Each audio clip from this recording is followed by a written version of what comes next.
Then she heard it. A child's whimper. Quickly silenced. Her blood turned to ice. The East Wing was forbidden. The crime lord's son lived there, 7-year-old Marco. Staff never entered. Ever. But that sound, that barely their cry. Elena's feet moved. Down the corridor. Toward the forbidden door that stood ajar.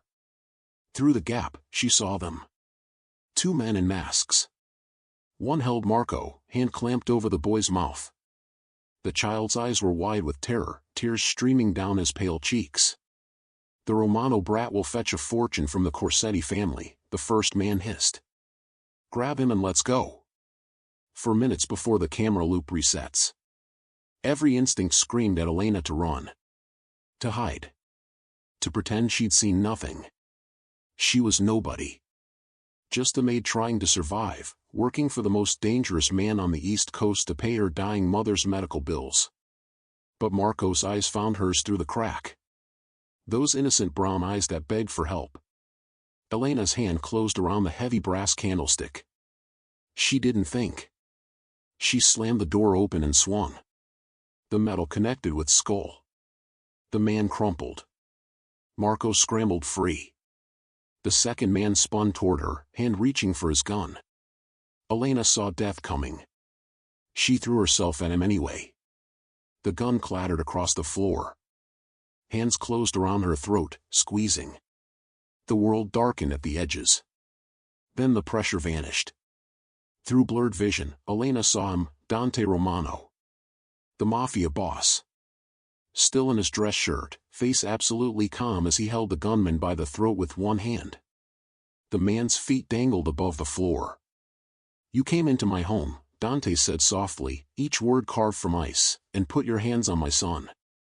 The sound that followed would haunt her dreams. But not as much as what came after. Dante Romano lowered the man gently, then turned to look at her. Really look at her, for the first time since she'd started working there 3 months ago. Behind him, Marco ran to Elena and wrapped his small arms around her waist, sobbing into her side. Who are you? Dante asked, his voice carrying a note she couldn't identify. Elena Vasquez, sir. The maid. You saved my son's life. Something shifted in his expression. Something that looked almost like wonder. You're nobody to us. You could have hidden. Should have hidden. I couldn't, Elena whispered, holding Marco tighter. He's just a child. Dante Romano stared at her for a long moment. Some decision being made behind those calculating gray eyes. Then he spoke the words that would change everything. Miss Vasquez, I need to speak with you in my office. Immediately. What Elena didn't know, what she couldn't have known, was that saving Marco's life had just made her the most valuable target in a war between crime families. And the man she'd saved?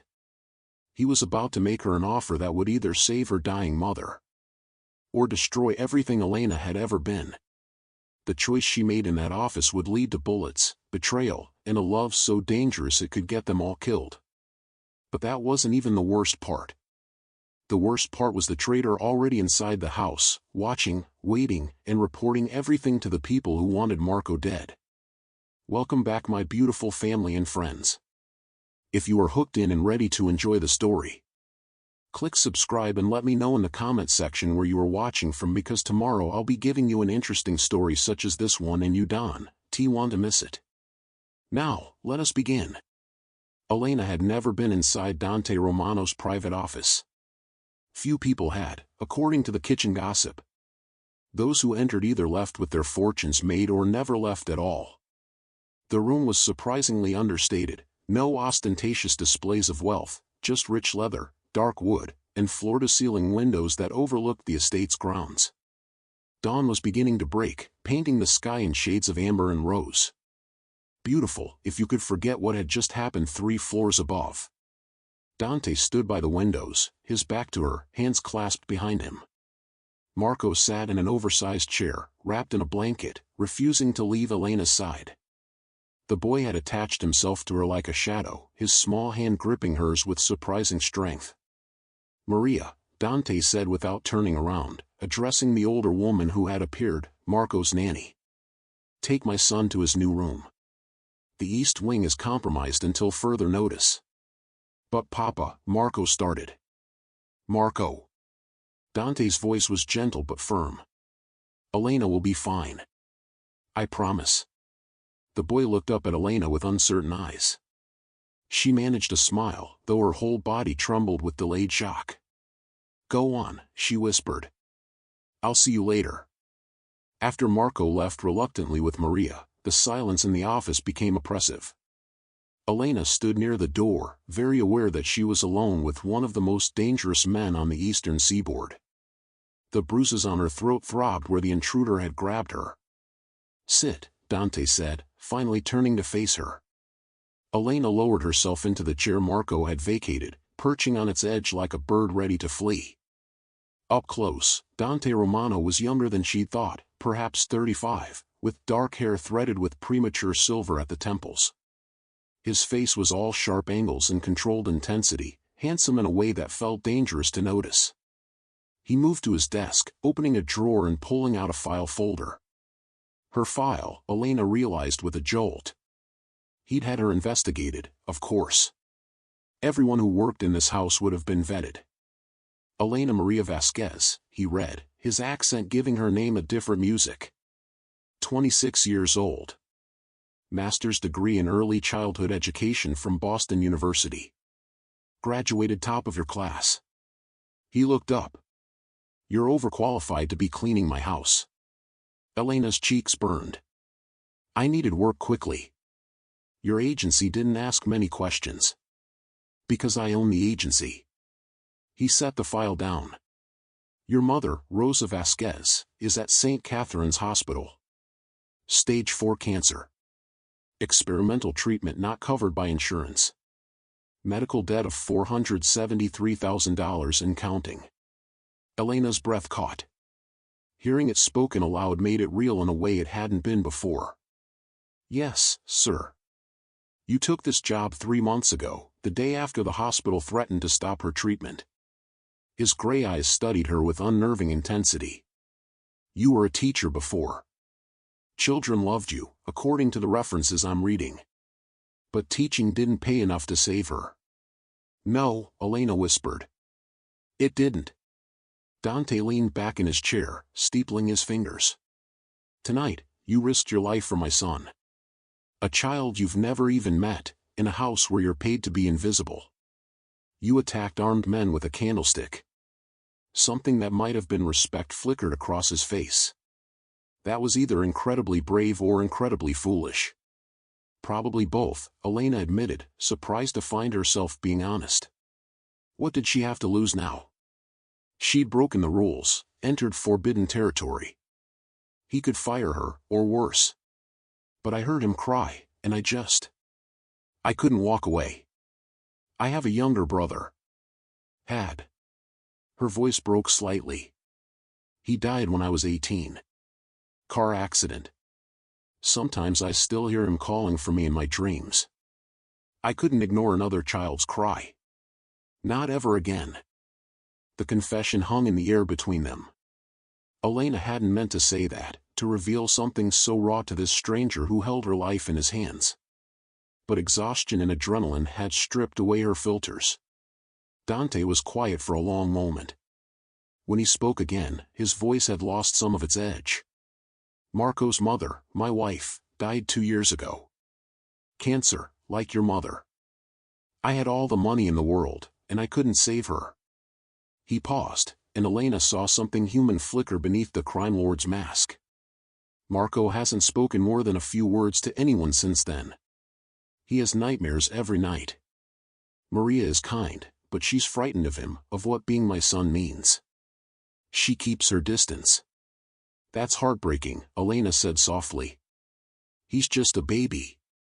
He needs someone who doesn't see him as a liability or a tool," Dante finished. "Someone who would risk everything just because he needed help." He stood, walking around the desk to face her directly. "I'm going to make you an offer, Miss Vasquez. You can refuse, and I'll ensure you leave this house safely with 3 months' severance pay." No harm will come to you. Elena's heart hammered. And if I accept? I want you to become Marco's full-time caregiver. Not just a nanny, a teacher, a companion, a protector. Someone who sees him as a child first, not as Dante Romano's son. He named a figure that made Elena's vision blur. It was more than she'd make in 3 years of teaching. Enough to save her mother and have something left over. Why, she asked. You could hire anyone. Someone with security training, someone. Because Marco wrapped his arms around you tonight and wouldn't let go, Dante interrupted. Because for the first time in 2 years, I saw my son feel safe with someone. Because you didn't hesitate when it mattered. He paused. And because I trust very few people in this world, Miss Vasquez, but I think I might be able to trust you. Elena's mind raced. This was insane. She'd be entering deeper into a world of violence and crime, not just cleaning its periphery. But the money, her mother could live. Really live, not just exist in a hospital bed waiting to die. There's something else you should know, Dante continued, his voice dropping lower. Those men tonight weren't random kidnappers. They were sent by the Corsetti family, my rivals. This is the 3rd attempt on Marco's life in 6 months. If you take this position, you'll be in danger. Real danger. The people who want to hurt me will see you as a target too. You're trying to talk me out of it, Elena observed, surprised. A ghost of a smile touched his lips. I'm being honest. You deserve honesty after what you did tonight. Elena thought of her mother, wasting away in that sterile room. She thought of Marco's terrified eyes, his small arms around her waist. She thought of her brother, dead at 16 because she hadn't been there to protect him. Maybe this was why she'd survived when he hadn't. Maybe this was her second chance to save someone. I'll do it, she said. But I have conditions. Dante's eyebrows rose slightly. You're negotiating with me? You said I could refuse. Elena lifted her chin, channeling a courage she didn't quite feel. If I'm going to put myself in danger, if I'm going to be responsible for your son's well-being, then I need certain things. Name them. First, I want my mother moved to the best cancer center in the country, with the best doctors, all expenses paid. Second, I want access to Marco's psychological records so I can understand what he's been through and how to help him. Third, she hesitated, then pushed forward. Third, I want your word that you'll never lie to me about threats to Marco's safety. I can't protect him if I don't know what I'm protecting him from. Dante studied her for a long moment, and Elena couldn't read his expression. Then, slowly, he extended his hand. You have my word. On all 3 conditions. Elena stood and shook his hand. His grip was warm, strong, and somehow reassuring despite everything she knew about him. When their skin touched, she felt a jolt, electricity or warning, she couldn't tell which. Welcome to the family, Miss Vasquez, Dante said. Though I suspect you'll come to regret this decision. Probably, Elena agreed. But I've learned that the things worth doing are usually the ones that scare us most. As she left his office, Elena caught her reflection in the window. The frightened maid was gone. In her place stood someone who had just made a deal with the devil to save 2 lives, her mother's and a lonely little boy's. She just hoped the price wouldn't be her soul. 3 weeks into her new position, Elena had learned that saving a child's life was the easy part. Healing his wounded heart was infinitely harder. Marco's new quarters were in the West Wing, directly adjacent to a suite that had been prepared for Elena. The rooms were connected by a door that was never locked, at Marco's insistence. The boy had nightmares every night without fail, and each time, Elena would wake to find him standing in her doorway, silent and trembling. She never sent him back. Instead, she'd lift her blanket in invitation, and he'd crawl in beside her, small and vulnerable in his superhero pajamas.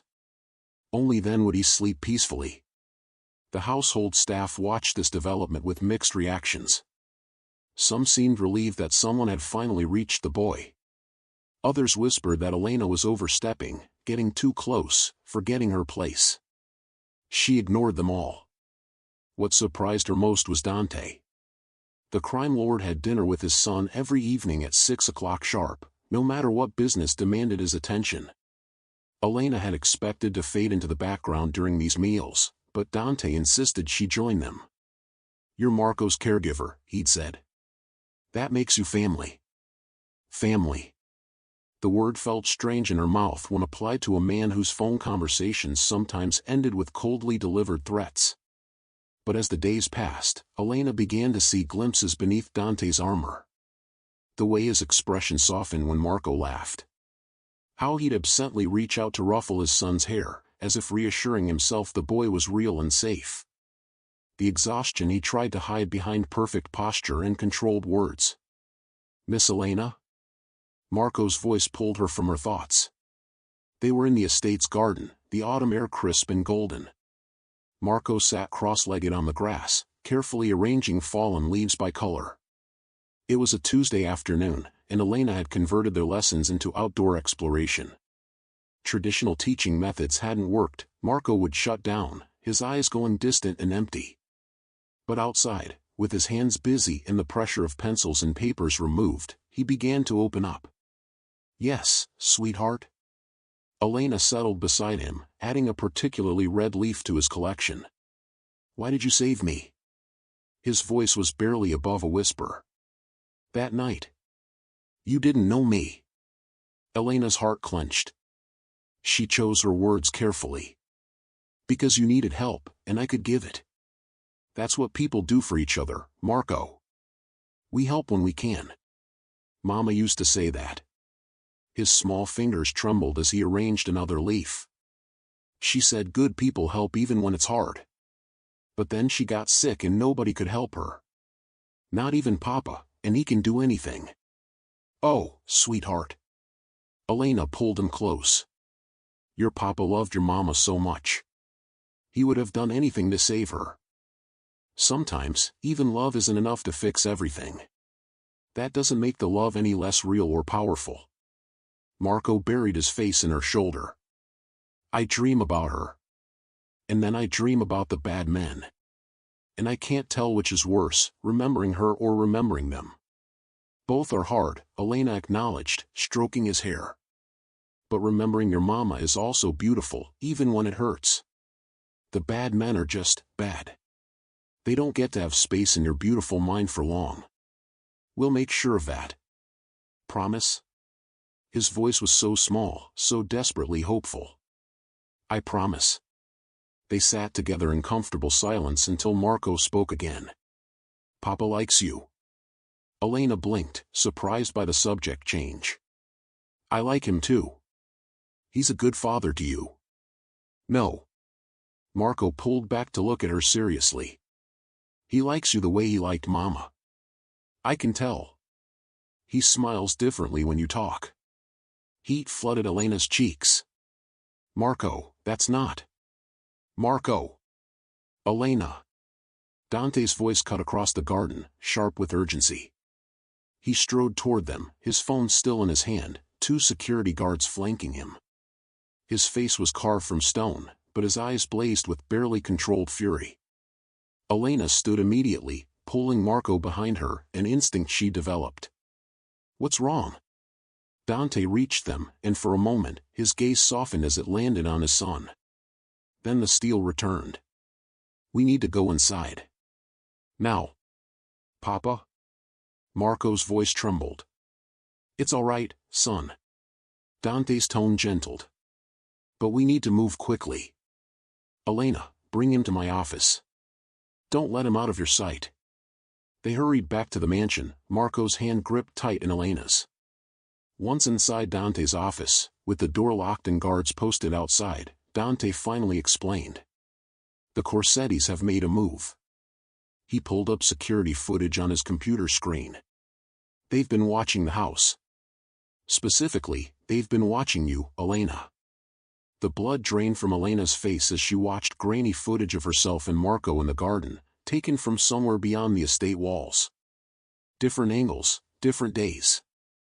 They'd been under surveillance for weeks. "Why me?" she asked, though dread already whispered the answer. "Because they have eyes inside my organization," Dante said grimly. They know Marco has attached himself to you. They know you're important to him. Which means... He met her eyes. You're now valuable to them. As leverage. As a target. Elena's mouth went dry. They'll try to take me. Yes. Dante moved around his desk, closer to her. I can assign more security. Round-the-clock protection. But Elena, I need you to understand, this has escalated. You're no longer just Marco's caregiver. You're a piece on the board. The Corsettis will use any means to get to me through my son, and now that includes you. Marco whimpered, pressing closer to Elena's side. She wrapped her arm around him automatically, her mind racing. She'd known this was dangerous, but knowing and experiencing were different animals entirely. There's something else, Dante continued, his jaw tight. I received a message an hour ago. The Corsettis are proposing a meeting. Neutral ground. They want to negotiate a truce. You don't believe them, Elena said. It wasn't a question. No. But I can't ignore it either. If there's even a chance to end this without more bloodshed. He dragged a hand through his hair, a rare gesture of frustration. I have to go. Tonight. But it could be a trap. The implications hung heavy in the air. If Dante didn't return, Marco would be vulnerable. Elena would be vulnerable. Take me with you, Elena heard herself say. Both Dante and Marco stared at her. Absolutely not, Dante said firmly. Listen to me. Elena stepped forward, keeping Marco close. If it's a trap, they'll expect you to come with your usual security. They'll be prepared for that. But a woman? Your son's caregiver? I'll seem like a non-threat. I could be an extra set of eyes, someone they won't pay attention to until it's too late. You're not trained for this, Dante argued, but she could see him considering it. I attacked 2 armed men with a candlestick, Elena reminded him. I'm resourceful. And more importantly, if they're watching me anyway, if I'm already a target, don't I deserve to be in the room where decisions about my safety are made? Dante stared at her for a long moment. Something shifted in his expression, respect mixed with what might have been concern. You don't know what you're asking for. Then tell me. Show me. But don't leave me in the dark just because you think I can't handle it. Elena lifted her chin. I chose this path. Let me walk it fully. The silence stretched between them, charged with unspoken things. Marco looked between them, his young mind clearly trying to process the adult tension. Finally, Dante nodded slowly. If you come, you follow my lead exactly. You don't improvise, you don't take risks, and if I tell you to run, you run. Understood? Understood. Papa, no! Marco's cry broke through the moment. Don't take Miss Elena away. What if the bad men hurt her like they tried to hurt me? Dante knelt before his son, taking the boy's small hands in his larger ones. Marco, look at me. I will protect her the same way I protect you. With everything I have. I promise. But what if? No what ifs. Just trust me. Can you do that? Marco's lower lip trembled, but he nodded. Then he turned to Elena, throwing his arms around her waist. Come back, he whispered fiercely. You promised to help me remember Mama. You have to come back. Elena's eyes burned with unshed tears. I will, sweetheart. I promise. As Maria came to take Marco to his room, the boy looked back at Elena with eyes too old for his face. She'd seen that expression before, on her own face in the mirror, the day her brother died. It was the look of someone learning that the people you love can disappear without warning. After Marco left, Dante turned to Elena. His expression was unreadable, but intensity radiated from him like heat. You didn't have to volunteer for this. Yes, I did. Elena met his gaze steadily. You said I was part of the family now. Family protects each other. Something flashed in Dante's eyes, surprise, gratitude, and something else she couldn't name. You're remarkable, Elena Vasquez. Foolish, Perhaps, but remarkable. I've been called worse by better men, she said, attempting lightness she didn't feel. Dante stepped closer, close enough that she could see silver flecks in his gray eyes, smell his cologne, something expensive and dark. If things go wrong tonight, if we're separated, there's a gun in the glove compartment of every car. Do you know how to shoot? No. Then learn fast if you need to. Point and pull the trigger. Don't hesitate. His hand rose, hovering near her cheek for a moment before he seemed to think better of it and dropped it back to his side. I meant what I said to Marco. I will protect you. Why? The question escaped before Elena could stop it. I'm just the help. Why do you care? Dante's jaw tightened. Because you're not just the help. You stopped being that the moment you saved my son's life. And because... He paused, seeming to wrestle with the words. Because my son isn't the only one who has started to feel safe with you. The confession hung between them, raw and unexpected. Elena's breath caught. This was dangerous territory, different from bullets and threats, but no less treacherous. Before she could respond, Dante's phone buzzed. He glanced at it, and his expression shuddered. The meeting is in 3 hours. We're something dark and comfortable. We leave at sunset. As Elena left to prepare, her heart hammered against her ribs. She thought she understood what she was getting into when she accepted this position. But standing in front of her closet, choosing clothes for what might be a trap, she realized she'd been naive. This wasn't just about saving Marco anymore. Somehow, impossibly, it had become about the broken man who loved his son, the crime lord who'd shown her glimpses of his humanity, the widower who looked at her sometimes like she was light in his darkness. This was about Dante Romano. And that terrified her more than any threat from the Corsetti family ever could. The car glided through the city streets as dusk painted the sky in shades of purple and gold. Elena sat in the back of the armored SUV beside Dante, acutely aware of the warmth radiating from his body, the controlled tension in his posture. 2 security vehicles flanked them, one ahead, one behind, filled with men whose eyes constantly scanned for threats. Elena wore black jeans and a dark sweater, feeling woefully unprepared despite the simple clothing. Dante had given her an earpiece that connected her to his security team, and the voices occasionally crackling through it made everything feel surreally like a spy movie. Except this was real. The gun pressed against Dante's side was real. The danger waiting at their destination was real. The meeting is at the Venetian Club, Dante explained, his voice low.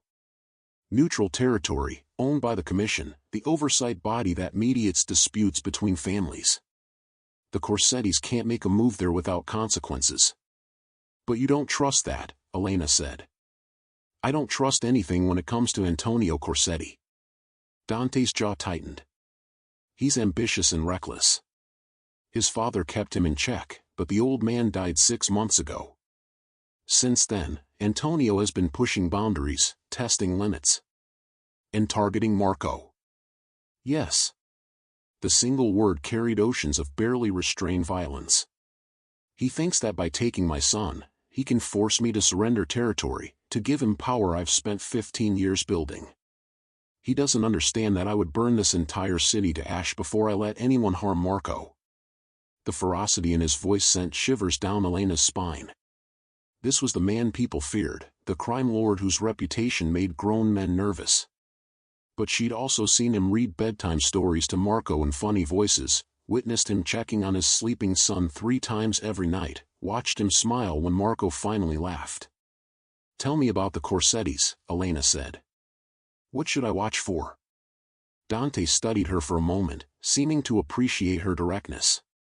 Antonio will bring his underboss, Carlo, a brute who enjoys violence too much. And probably his sister, Gianna. She's the dangerous one.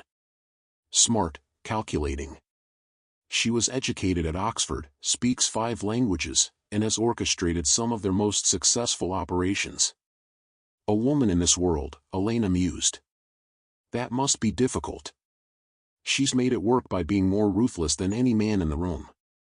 Dante's expression was unreadable. She and I have history. Nothing romantic, he added quickly, catching Elena's glance. But we understood each other once, before her family declared war on mine. The SUV pulled up to an elegant building with Art Deco architecture, all gleaming brass and frosted glass. Valets in crisp uniforms waited at the entrance, and despite the upscale appearance, Elena could spot the security, men with earpieces positioned at strategic points, their suit jackets cut to hide weapons. "Stay close to me," Dante murmured as they exited the vehicle. "Don't speak unless spoken to." And Elena, he caught her hand, his grip warm and firm. "If anything feels wrong, you squeeze my hand twice.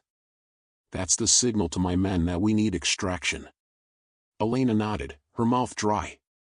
Dante didn't release her hand as they entered the building, and she realized this was intentional, a message to anyone watching that she was under his protection. The interior was stunning, marble floors, crystal chandeliers, and oil paintings that probably cost more than most houses. They were escorted to a private room on the third floor, and as the doors opened, Elena's breath caught. The Corsetti family waited inside. Antonio Corsetti stood by the windows, a glass of wine in his hand. He was younger than Elena expected, perhaps 30, handsome in a cold, sharp way, with dark hair slicked back and a smile that never reached his eyes. Beside him stood the man who must be Carlo, built like a bear, with scarred knuckles and a barely concealed sneer. And sitting elegantly in a leather chair, her legs crossed and her expression coolly assessing, was Gianna Corsetti.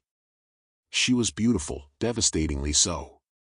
Dark hair cascaded over her shoulders, her dress was designer perfection, and her eyes held the kind of intelligence that missed nothing. When her gaze landed on Elena, something flickered there. Surprise, perhaps. Or calculation. "Dante Romano," Antonio said, his accent thick. Punctual as always.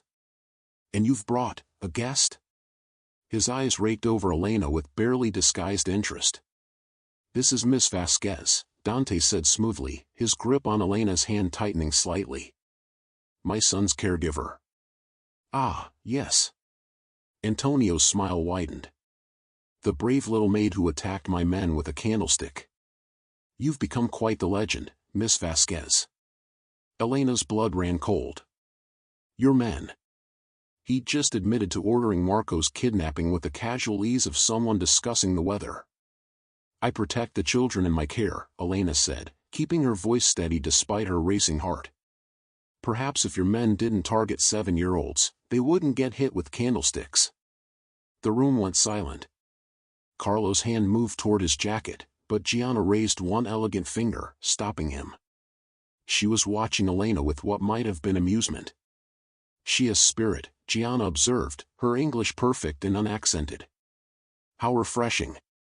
So many people in our world forget their spines when facing the Corsetti name. Or they're simply smart enough to be appropriately cautious," Dante said coldly. "Shall we dispense with the pleasantries and discuss why we're here, Antonio? Your message mentioned a truce." Antonio gestured to the conference table. As they all took seats, Elena beside Dante, the Corsettis across from them, she noticed how Gianna's gaze kept returning to her, assessing.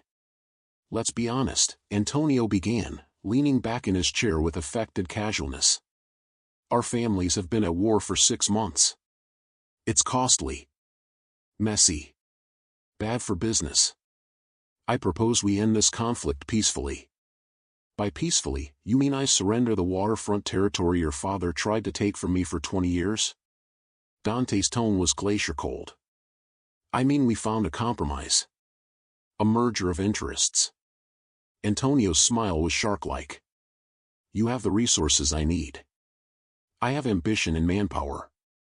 Together, we could control the entire eastern seaboard. And what would this merger cost me? Simple. The waterfront ports, a 40% cut of your operations, and—" Antonio paused dramatically, "your cooperation in eliminating the Marconi family." Elena felt Dante go very still beside her. The Marconis, she'd heard whispers about them. Another crime family, one that had remained neutral in the Romano-Corsetti conflict. "You want me to betray allies who've kept peace with my family for 3 generations, Dante said softly. That's your idea of compromise? That's my idea of good business. Antonio leaned forward. The Marconis are weak.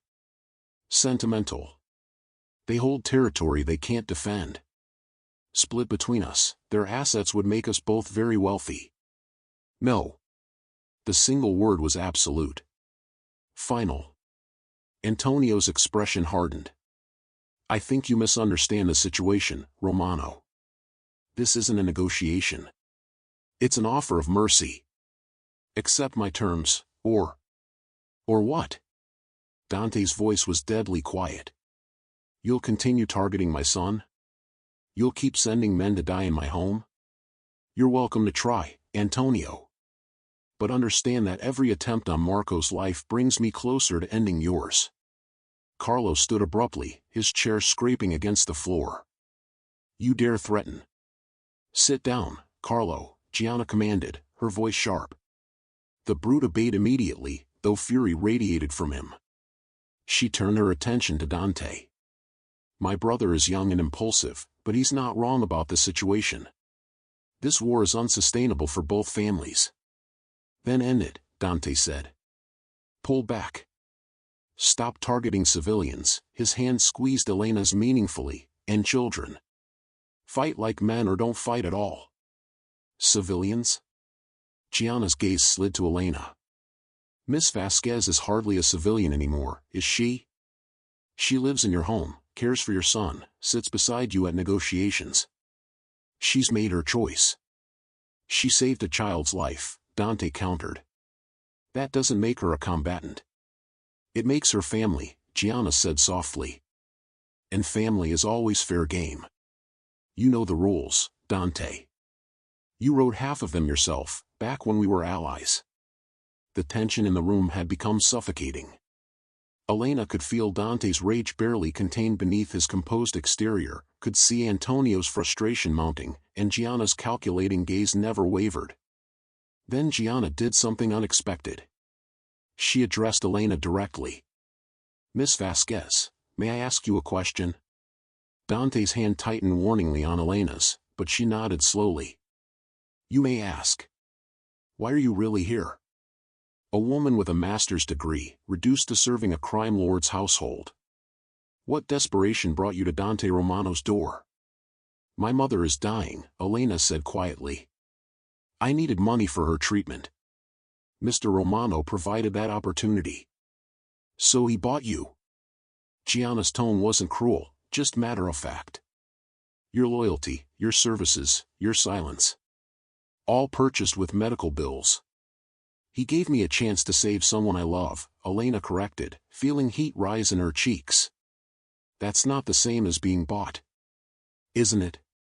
Gianna tilted her head. And now you're so grateful, so loyal, that you'd follow him into a meeting with his enemies.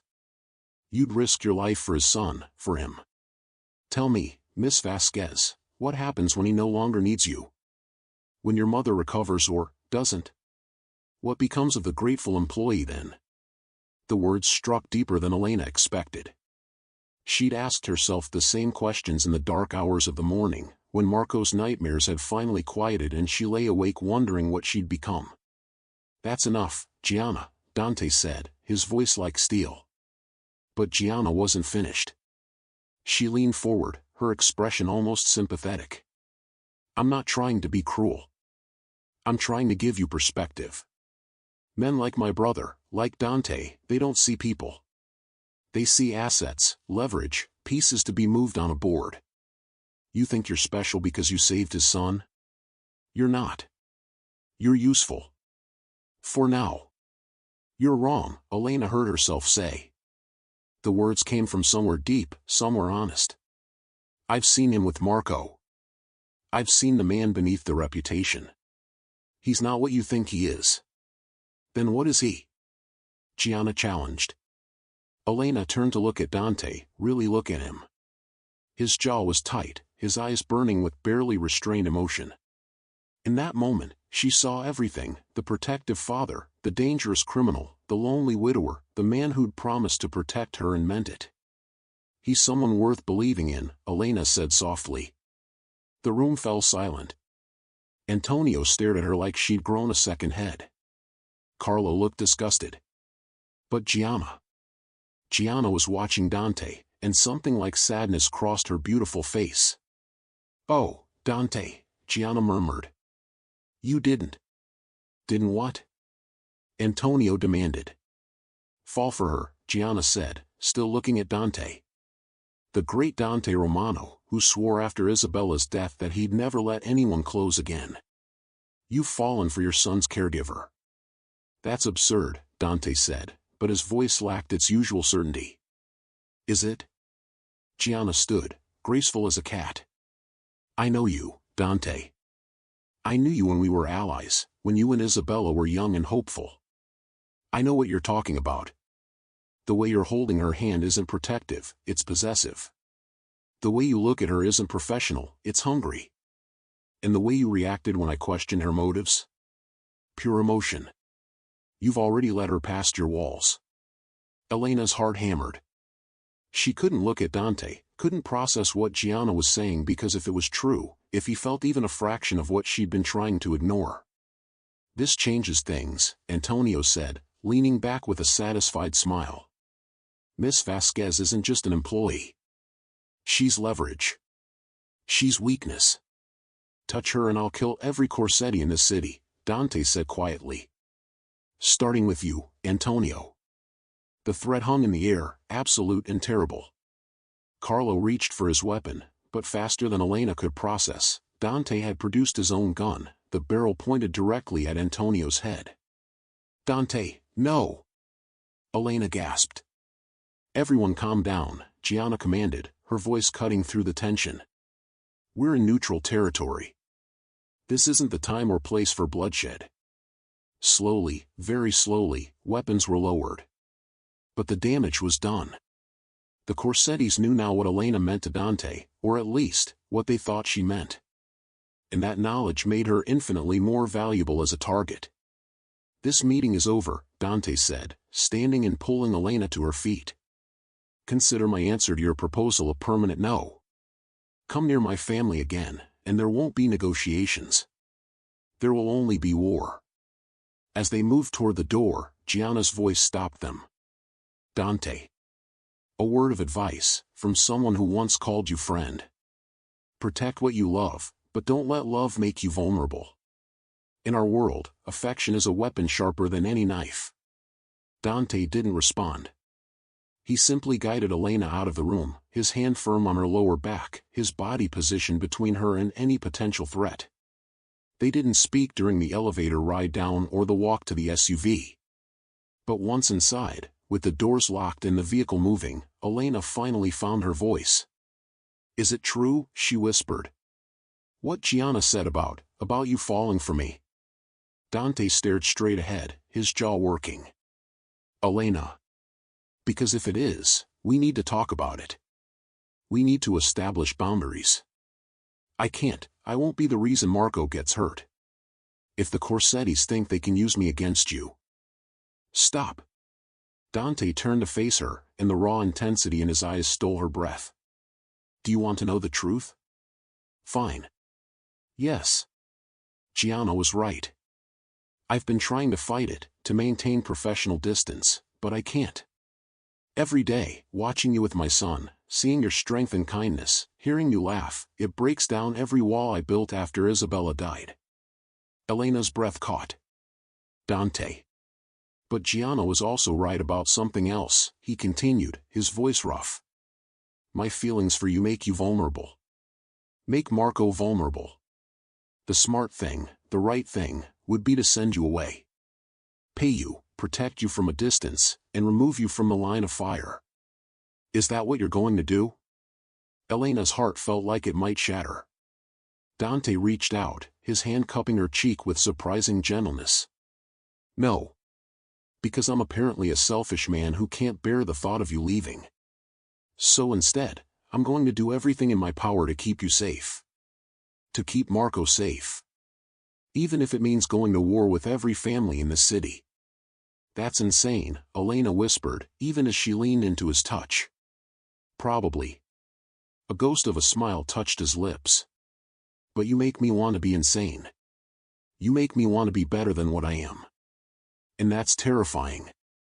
They were inches apart now, the space between them charged with electricity. Elena could see the war playing out in Dante's eyes, duty versus desire, protection versus possession, the man he was versus the man he wanted to be. What do we do now? She asked softly. Now, Dante said, his thumb brushing across her cheekbone, we go home. We make sure Marco is safe. And tomorrow, we figure out how to survive what's coming. Because Elena, after tonight, the Corsettis won't stop. They know my weakness now. They know I'd burn the world to keep you safe. That's not fair to you, Elena protested. I won't be the reason. Dante silenced her with a look of such fierce intensity that her words died. You don't get to decide what risks I take. You don't get to protect me by sacrificing yourself. We're in this together now, whether you like it or not. Together, Elena echoed, the word feeling like a promise. Like a beginning. Or perhaps an ending to the life she'd known before. The SUV pulled through the estate gates, and Elena saw Marco's silhouette in the window of his room, waiting. Always waiting, always watching for them to return. As they exited the vehicle, Dante's hand found hers again. This time, there was no mistaking the gesture. It wasn't just protection. It was a connection. It was a choice. Whatever happens, Elena said quietly, we keep Marco safe. That comes first. Always, Dante agreed. But Elena? Keeping you safe is a very close second. As they entered the mansion together, Elena realized that the meeting with the Corsettis hadn't just escalated the danger. It had changed everything between her and Dante, had brought feelings to the surface that neither could deny anymore. She'd entered this world to save her mother and protect a child. But somehow, impossibly, she'd found something else. Something that terrified and exhilarated her in equal measure. She'd found a man worth fighting for. And that meant the real war was just beginning. What do you think? Can love survive in a world built on violence and secrets? Share your thoughts below and let me know where you are watching from. The attack came 3 days later, but not in the way anyone expected. Elena woke at 2 in the morning to silence, the wrong kind of silence. She was reaching for her phone when she heard it, a soft click from Marco's room. Through the connecting door, she saw a figure standing over Marco's bed. Not security. Gianna Corsetti. Elena grabbed a bookend, ready to crash through, when Gianna spoke softly, sleep well, little one. I'm sorry for what my family has put you through. That wasn't a kidnapper's voice. That was regret. Gianna's eyes met Elena's through the crack in the door. She raised one finger to her lips and tilted her head toward the hallway, an invitation to follow. Elena checked Marco, sleeping peacefully, then slipped into the hallway. 30 seconds to explain before I scream, Elena whispered fiercely. In 36 hours, Antonio is planning an attack during Marco's birthday party, Gianna said quickly. Russian mobsters. They have building layouts, security schedules, everything. They're coming to kill Dante and take Marco. Elena's blood ran cold. Why should I believe you? Because I had a daughter once. Sophia. She died in crossfire during a family dispute. She was 6. Gianna's voice broke. Antonio was driving. He was high, crashed during shooting. Sophia didn't survive. My family covered it up. The confession was raw, devastating. Elena saw the truth in Gianna's grief-stricken eyes. There's more, Gianna continued, showing Elena photos of documents on her phone. Antonio has someone inside Dante's organization. A mole feeding him everything. That's how they knew about Marco's routines. About you. Who? I don't know. But Elena, whoever it is, has complete access. When we tell Dante, the mole will know. We have to be smart. Why come to me? Gianna smiled sadly. Because Dante would never believe me. But you see people's hearts. You'll know I'm not lying. Elena made her decision. Come with me. We're waking Dante. They found Dante in his office. When Elena and Gianna entered, his gun appeared instantly, aimed at Gianna's head. "Don't shoot." Elena stepped between them. "Please, Dante. She came to warn us." "You brought a Corsetti into my home?" Dante's voice was deadly quiet.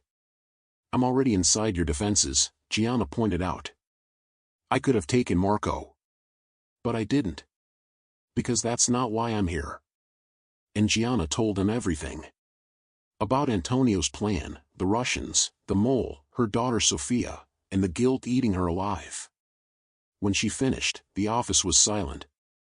"Show me the proof," Dante said finally. Gianna transferred files to his computer. Security schedules with his codes. Building layouts. Communication logs with someone marked Il Traditore, the traitor. Dante's face darkened. "These are accurate. Every detail." He looked at Gianna. "Why betray your brother?" "Because he's a monster. The boy I grew up with died when my daughter did." Gianna's voice broke. "I won't follow him into hell anymore. I can't let another child die." Dante studied her, then turned to Elena. "You believe her?" "Yes. She had chances to hurt Marco tonight but tucked his blanket around him instead. She's trying to save a child. That's something I understand."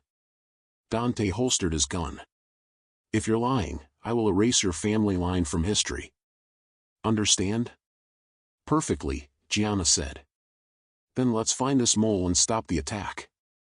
Dante pulled up personnel files. "Elena, bring Marco here. If we're doing this, my son stays where I can see him."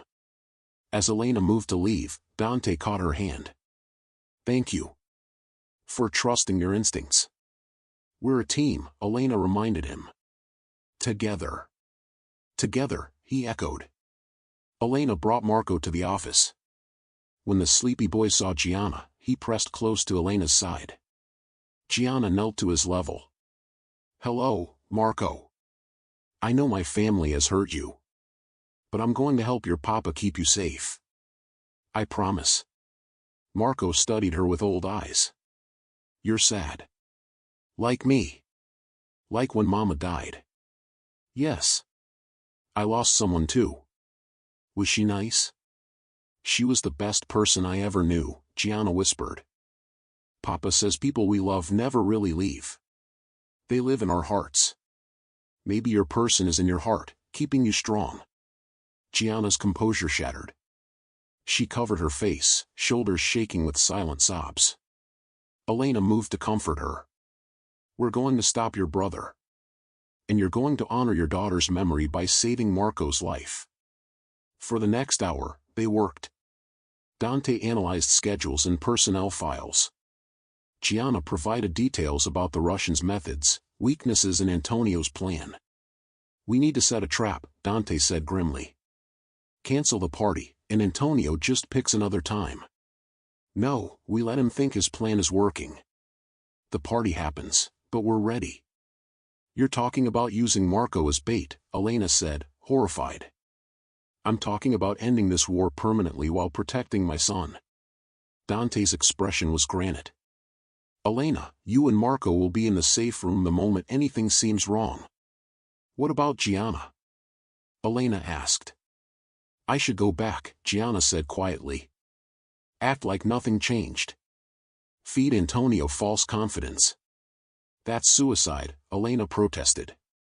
"No," Marco said suddenly. "No more people dying. That's not what makes things better." "The boy's right," Dante said with respect. "Gianna, you're staying here. Under guard, under protection. I won't send you back to die. But Antonio will believe what I make him believe." Dante's smile was cold and dangerous. "I know how to set a trap." As dawn broke, they finalized their plan. Risky, complicated, but their only chance to end the war and protect Marco. Elena sat with Marco on her lap as the sun rose, the boy asleep again. Gianna sat nearby, looking lost and hopeful. Dante stood by the window, silhouette sharp against dawn light. "This is insane," Elena murmured. "Completely," Gianna agreed. But isn't that true of all the best plans? Elena looked at the woman who had been an enemy and was now an ally. Tell me about Sophia. Help me understand who we're honoring. And as the sun rose, Gianna spoke about her daughter. The girl who loved butterflies and books, who laughed like wind chimes and dreamed of becoming a teacher. By the time she finished, they were both crying. But they were also resolved. In 36 hours, the war would reach its climax. And Elena, Dante, Gianna, and little Marco would face it together, a family forged not by blood, but by choice, sacrifice, and hope. The morning of Marco's 8th birthday dawned gray and cold. Elena helped Marco into his party clothes, her hands trembling. He was quieter than usual, sensing the tension. Miss Elena? Is something bad going to happen today? Elena had promised never to lie. Your papa and I are going to keep you safe, no matter what. Do you trust me? Always, Marco said simply. Downstairs, Dante stood directing security. When he saw his son, everything else fell away. He knelt before Marco, pulling out a small box. Happy birthday, son. This was your mother's. Inside was a silver compass. She said it would help you find your way home, no matter where life took you. Marco's eyes filled with tears. Mama's? The tender moment shattered when Dante's phone buzzed. His expression hardened. The Russians moved up their timeline. They're coming now. 15 minutes, maybe less. Elena's world tilted. But the mole warned them. We're out of time. Dante scooped Marco into his arms. Elena, safe room. Now. Don't open the door for anyone but me. We're not leaving you. Promise me you'll save my son if I can't. His eyes burned with intensity. Elena saw her future fracturing. I promise. But you're coming back to us. Dante's hand cupped her cheek. These weeks with you, you brought light back into my life. He kissed her, brief and fierce. Go. Please. Elena ran with Marco through corridors, hearing Dante shouting orders, hearing glass breaking. The Russians had arrived. She locked them in the safe room as gunshots rang out. Marco clung to her, trembling. On the monitors, she watched chaos unfold, Russian operatives pouring in, Dante's team engaging them, innocent guests caught in crossfire. Then she saw Dante. Moving with lethal grace, protecting his people, taking down attackers. But he was outnumbered. The monitors went black. Someone had cut the feed. Time became meaningless in the darkness. Marco sobbed against her chest. Elena hummed lullabies, trying to stay calm. Then, footsteps outside. Voices in Russian. Metal screeched. They were cutting through the lock. Elena grabbed the gun Dante had shown her, positioning herself between Marco and the door. Whatever happens, stay behind me. The door exploded inward. 3 Russians stood there, weapons raised. The little Romano boy and his protector, the leader, smiled. You both come with us. Elena raised her gun. You'll have to go through me first. He laughed. You are not killer. No. But I'm a mother protecting her child. And there's nothing more dangerous than that. Her finger moved to the trigger. The Russians tensed. Gunfire erupted from behind them. They fell. Standing in the doorway was Gianna Corsetti. Move! More are coming. Elena grabbed Marco and ran, following Gianna through smoke-filled corridors. Bodies lay scattered, the birthday party had become a massacre. Where's Dante? Elena gasped. East Wing. Pinned down. Antonio came personally. Gianna's face was grim. Elena thrust Marco toward her. Take him to the tunnel. Get him out. Elena, no. I'm not letting Dante face this alone. Please. Save him. Understanding passed between them. Gianna nodded, taking Marco. Miss Elena, don't leave me. Marco screamed. I love you, sweetheart. I'll see you soon. Elena ran toward the east wing, toward Dante, with nothing but a half-empty gun and desperate love. She found them in the conservatory. Dante crouched behind cover, bleeding but fighting. Antonio stood 20 feet away, flanked by Russians, his gun pointed at Dante. The great Dante Romano, hiding like a rat, Antonio crowed. Any last words? Elena fired. Her bullet struck Antonio's shoulder, spinning him. His shot went wild. The Russians turned toward her, and Elena knew she'd signed her death warrant. But she'd saved Dante. Dante was already moving, taking down both Russians within seconds.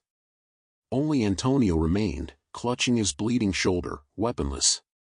Dante stood over him, gun aimed at his head. Give me one reason why I shouldn't end you. Because Marco needs his father, not a murderer haunted by vengeance, Elena said, stepping forward. Let it end here, with mercy. Dante's hand trembled. For a long moment, he stood frozen between darkness and light. Then, slowly, he lowered his gun. You're right. It ends here. But Antonio grabbed a glass shard and lunged at Dante with a scream. A gunshot rang out. Antonio fell, lifeless. In the doorway stood Gianna, gun raised, tears streaming. I'm sorry, Fratello.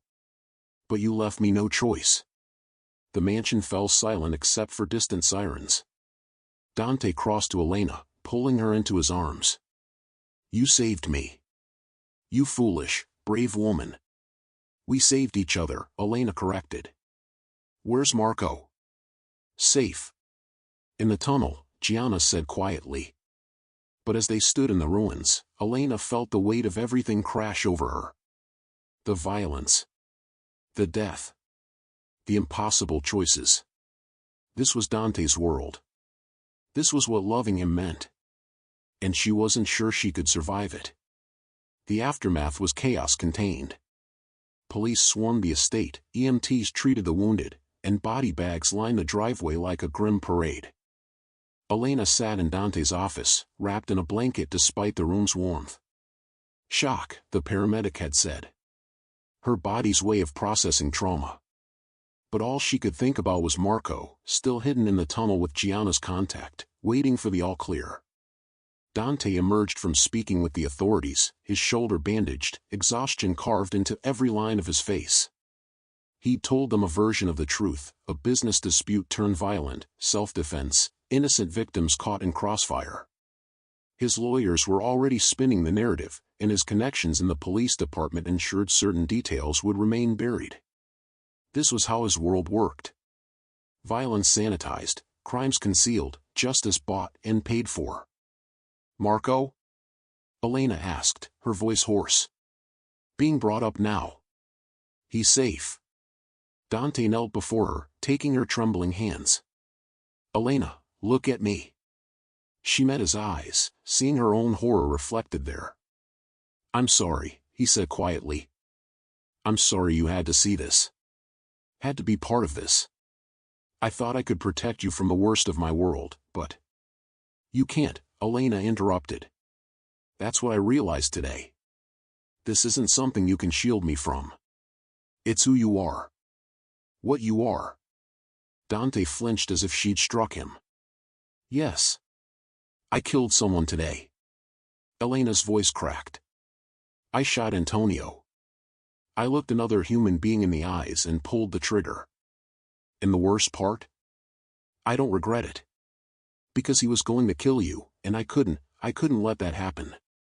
Elena. I've crossed a line I can never uncross. Tears finally came, hot and fast. I'm not the person I was yesterday. The teacher who believed in peace and words and kindness. That woman died in the conservatory. Dante pulled her against his chest, his own tears falling into her hair. I know. God, Elena, I know. And I hate myself for doing this to you. For letting you into my life when I knew it would destroy your innocence. They held each other in the ruins of who they'd been, two people forever changed by violence and choice. The door opened. Gianna entered, leading Marco by the hand. The boy's eyes were red from crying, his birthday clothes stained with dirt from the tunnel. "Miss Elena." Marco broke free and ran to her, throwing himself into her arms. "I thought you were gone. I thought the bad men." "I'm here, sweetheart. I'm here."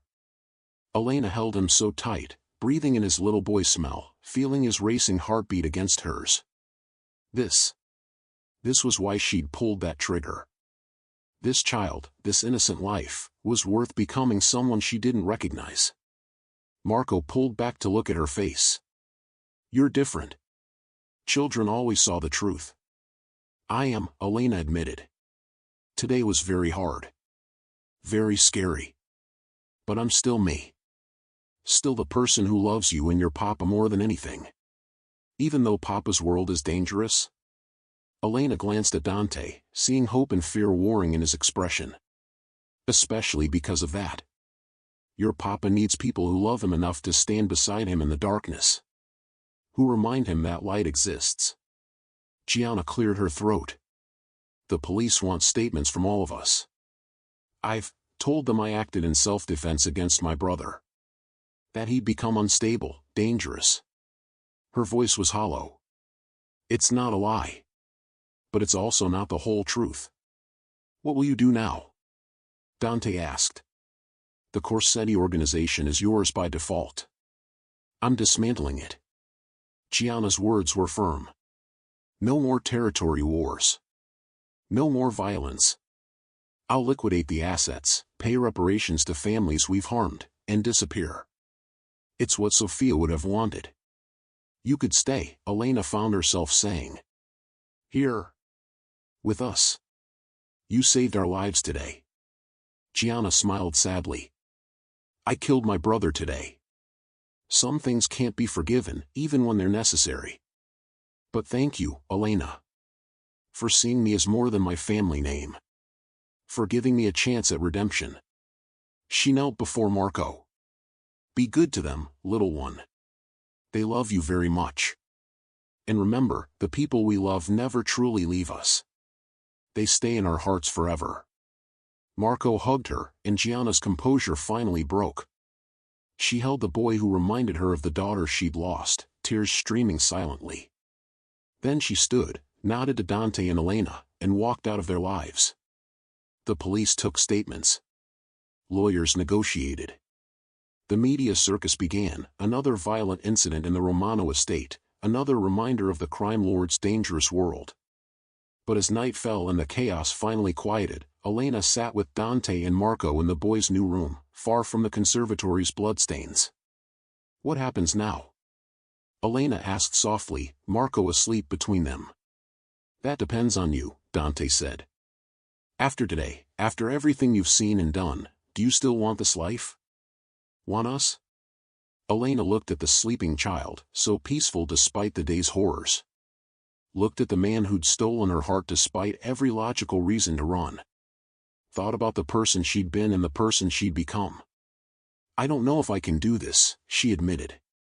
"Live with the violence, the constant fear, the moral compromises. I don't know if I'm strong enough." "You're the strongest person I've ever met," Dante said fiercely. "You faced down armed men. Saved my life. Chose to stand beside us when walking away would have been so much easier. But is that enough? Is love enough when the cost is so high?" Dante was quiet for a long moment. "No. Love isn't enough. It also takes choice. Every single day, choosing each other despite the darkness. Choosing to believe that together, we can build something better than what we came from." Elena thought of her mother, still fighting cancer. Thought of her brother, lost too young. Thought of all the death she'd witnessed today, and the life she'd protected. "I need time," she said finally. "I need to process what happened. What I've become. And I need to know that if I stay, if I choose this, that you'll never lie to me. Never hide the dangers. Never ask me to be less than fully part of this family." "I promise," Dante said. "Complete honesty. Complete partnership. You and me and Marco, facing whatever comes together." "Then ask me again tomorrow," Elena said. After I've had time to remember who I am and decide who I want to be. Ask me if I'm staying. And if you say no? Elena's heart ached. Then we figure out how to keep Marco in both our lives. Because that boy needs us both, regardless of what we are to each other. Dante nodded, respecting her need for space and time. But as they sat in the quiet darkness, their hands found each other across Marco's sleeping form. Holding on. Not letting go. Not yet. Tomorrow would bring decisions and consequences. But tonight, they were simply three people who'd survived hell together, learning that sometimes love meant sitting in the uncertainty and trusting that the morning would bring clarity. Have you ever had to make a choice between safety and love? Drop your thoughts below. Elena didn't sleep that night. She sat by the window in her room, watching dawn paint the sky in shades of hope, her mind replaying every moment of the previous day. The gun's recoil. Antonio's shocked expression. The blood. The screaming. Marco's terrified face. But also, Dante's fierce protection. Gianna's redemption. The way Marco had clung to her, choosing her as family despite having every reason to fear the world. Her eyes, weighing everything. The danger. The love. The little boy who needed them both. The man who'd captured her heart despite every reason not to. I need to see my mother, she said finally. Before I decide. I need to look her in the eyes and know that what I'm choosing is worth what I've become. I'll take you. Right now, if you want. They drove to the hospital in silence, Dante's hand warm in hers. When they arrived, Elena's mother was sitting up in bed, looking better than she had in months.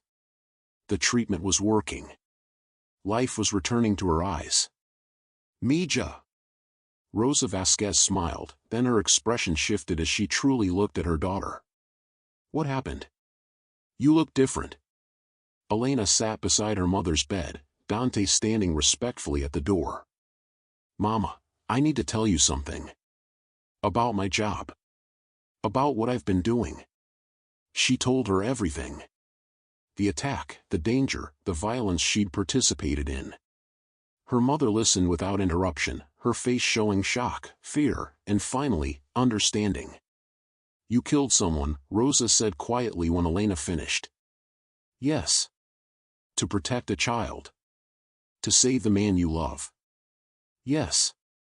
Rosa reached for Elena's hand. When your brother died, you said you'd never forgive yourself for not being there. That if you'd been in the car, maybe you could have saved him.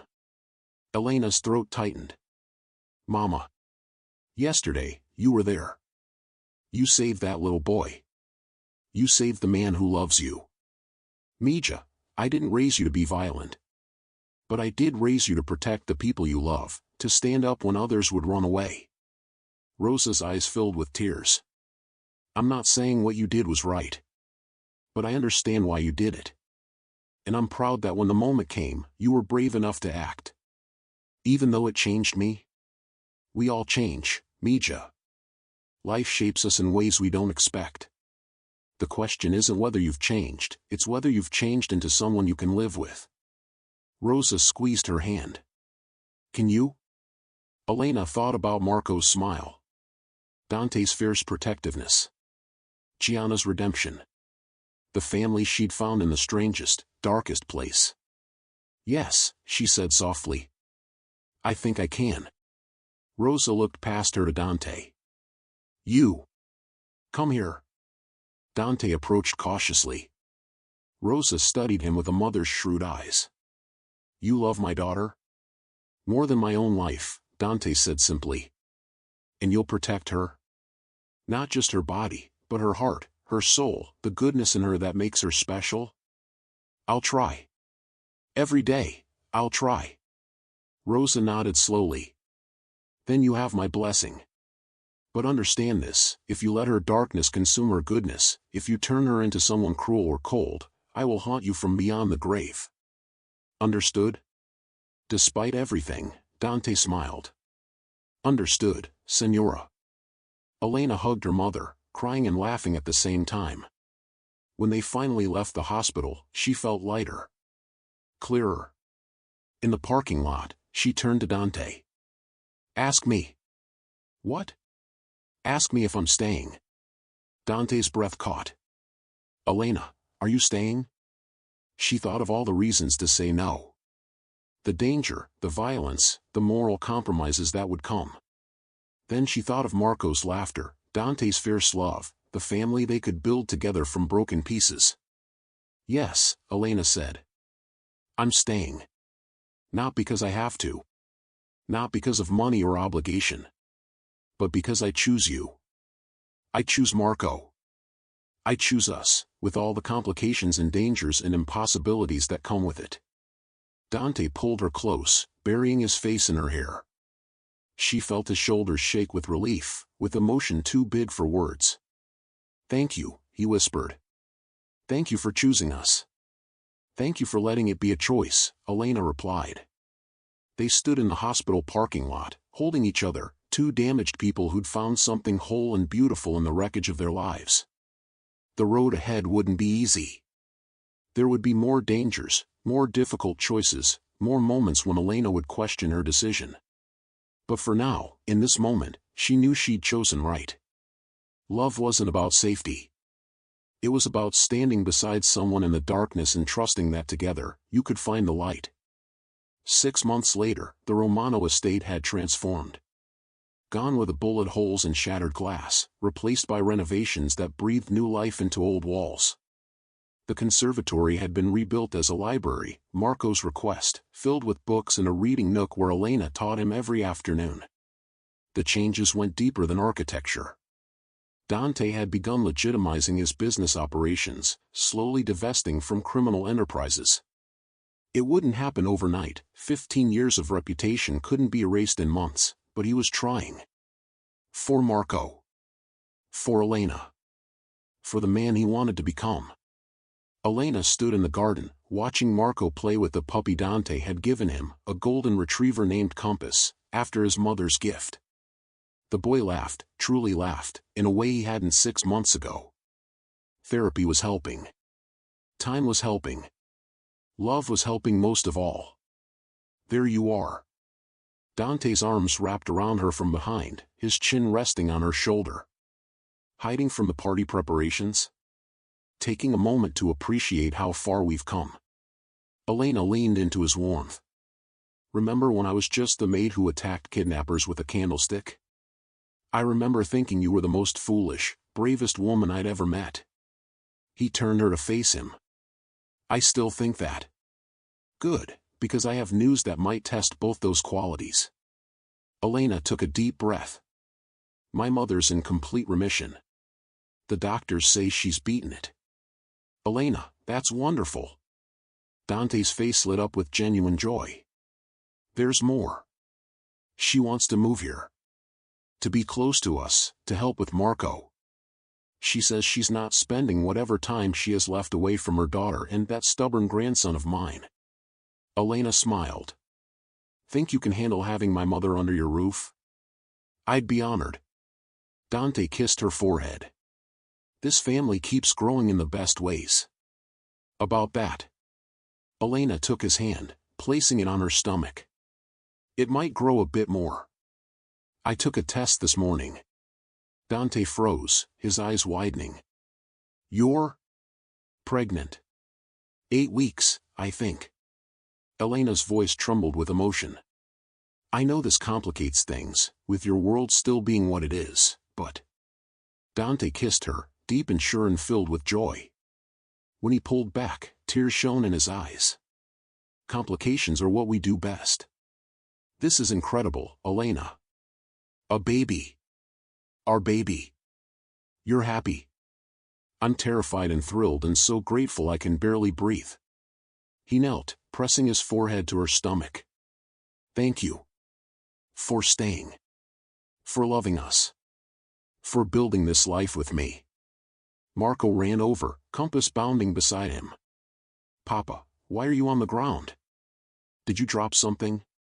No, son. Dante stood, ruffling Marco's hair. I'm just thanking Miss Elena for being the best gift our family ever received. She's not Miss Elena anymore, Papa. She's going to be your wife, remember? At the wedding next month. Marco grinned. That means she'll be my new mama, right? Elena's eyes filled with tears. The wedding had been planned quietly, a small ceremony, just family and trusted friends. Dante had proposed 2 months ago, not with a grand gesture but with simple words, "Will you be my partner in everything? Forever?" She'd said yes without hesitation. Right, Elena confirmed, hugging Marco close. If that's okay with you? It's perfect, Marco said seriously. Mama Isabella would like you. Papa says you're like her, brave and kind, and you make sad people smile. The comparison no longer scared Elena. She'd learned she wasn't replacing Marco's mother, just adding to the love that already existed. Isabella would always be part of their family story. There's something else you should know, Elena told Marco, glancing at Dante for permission. He nodded. You're going to be a big brother. Marco's mouth fell open. A baby? A real baby? A real baby, Elena confirmed. In about 7 months. Marco whooped with joy, hugging her tight. Compass barked, caught up in the excitement. Dante wrapped his arms around all of them, his family, broken pieces that had somehow formed something beautiful and whole. Later that evening, after Marco was in bed and Compass was snoring by the fireplace, Elena and Dante sat on the terrace overlooking the city lights. Do you ever regret it? Dante asked quietly. Choosing this life? Elena considered the question honestly. Sometimes I miss who I was before. The innocence. The simplicity. But then I look at Marco sleeping peacefully, no more nightmares. I see you trying to build something better. I feel this life growing inside me. She took his hand. No. I don't regret it. I chose love over safety, and I'd make that choice again every single day. Even knowing the dangers that still exist. The danger is part of you, part of this world. But so is the love, the family, the second chances. Elena squeezed his hand. You're not your past, Dante. Every day you choose to be better, to do better. That's what matters. I don't deserve you. Probably not, Elena teased, then grew serious. But we don't love people because they deserve it. We love them because we choose to. And I choose you. Always. Dante pulled her close, and they sat in comfortable silence, watching the city that had witnessed their darkest moments and brightest hopes. A text buzzed on Elena's phone. Gianna, checking in as she did monthly. She'd kept her word, dismantled the Corsetti operations, established trusts for families harmed by her organization's actions, and disappeared into a quiet life abroad. But she stayed in touch, a friend born from tragedy and redemption. How's the family? The message read. Elena typed back, growing. Healing. Happy. Thank you for giving us that chance. You gave me that chance first. Say hello to Marco. And congratulations on the baby, Dante told me. I'm happy for you all. Elena smiled, adding Gianna's redemption to the list of impossible things that had somehow become possible. The next month brought their wedding, simple and beautiful, with Marco as ring bearer and Elena's mother crying happy tears. Dante's voice shook as he vowed to love her through darkness and light. Elena's was steady when she promised to stand beside him, choosing their family every single day. When they kissed, sealing promises and futures, Marco cheered loudest of all. 7 months later, Elena gave birth to a daughter. They named her Isabella Sofia, honoring the mothers who'd shaped their journey. Marco held his sister with careful reverence, whispering promises to protect her always. Dante cried when he held his daughter for the first time, this man who thought he'd never feel joy again finding it overflowing in his heart. And Elena, watching her husband cradle their newborn while their son leaned against them both, felt peace settle into her bones. She'd entered this world desperate and afraid, just trying to survive. But she'd found more than survival. She'd found purpose. Family. Love that transformed darkness into light. The road ahead wouldn't be perfect. Dante's past would always cast shadows. Dangers would emerge. Choices would test them. But they'd face it together, a maid who'd become a warrior, a crime lord learning redemption, and the children who reminded them why love was worth fighting for. Elena had asked herself once if love could survive in a world built on violence and secrets. Now she knew the answer, yes. When people chose each other despite the darkness. When they built something beautiful from broken pieces.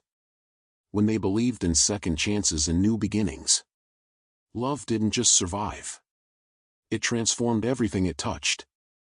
And in the end, that transformation was the greatest victory of all. What choices have you made for love that changed your life?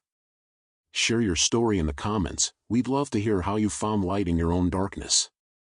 If this story moved you, if you felt Elena's fear, Dante's transformation, or Marco's hope, then you're exactly the kind of person this channel was created for.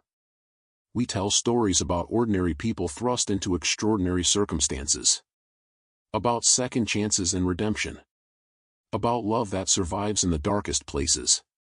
About families built from broken pieces. And we'd be honored to have you join our family. Hit that subscribe button right now. Because next week, we're bringing you another story that will grip your heart and refuse to let go. A story about a woman who discovers her perfect husband has been dead for 3 years, but he's still coming home for dinner every night. Trust us, you won't want to miss it. Subscribe. Turn on notifications. And drop a comment below telling us. What choice would you have made in Elena's position? Would you have saved Marco, knowing it would change your life forever? Or would you have walked away to protect yourself? We read every single comment, and your answers inspire the stories we tell. Welcome to the family. We're so glad you're here.